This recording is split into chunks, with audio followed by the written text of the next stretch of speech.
because you said it might be biological, and your parents or your dad in particular had that issue too.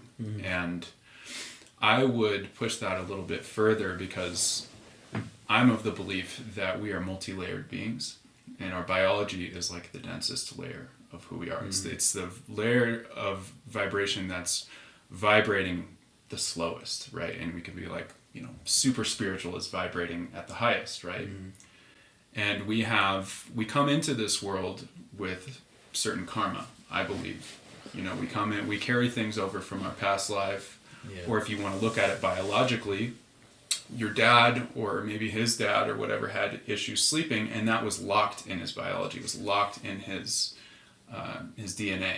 And then when you were born, that epigenetic change was locked into your DNA. So it's maybe it's something that nothing happened to you as a kid, nothing happened to you as a teenager, but it's just something that's been carried over. Yeah. And if you can break that cycle, I don't know if you're going to have kids or not, but if you can break that somehow, or change your DNA or change your karma to prevent that from being passed on to the next generation, then that's like breaking a chain in a link. Yeah. And so sort of what I'm intuitively feeling, and I don't know if it's true or not, maybe somewhere along your family line, somebody had this sleep disruption, and they didn't figure it out in their lifetime. They lived their entire life with this sleep issue, and that was carried on to the next generation, and the next generation, and now you're carrying it. And it sounds like you're attempting to, fix this. It's a detrimental problem, it sounds like. And you're trying all these different things to figure out, okay, how can I sleep better? Maybe there's a root of the problem. Maybe you'll never know why, but I believe you can heal that.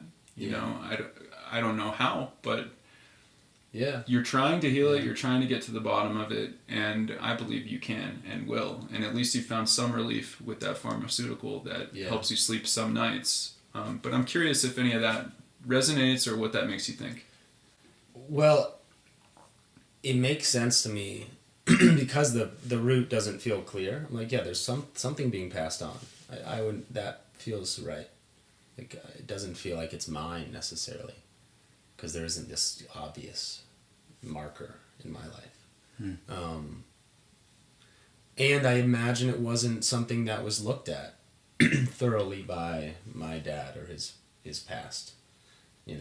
Like, they probably weren't looking at it the way I am and trying to figure it out and work through the problem. So I hope I can pass on a different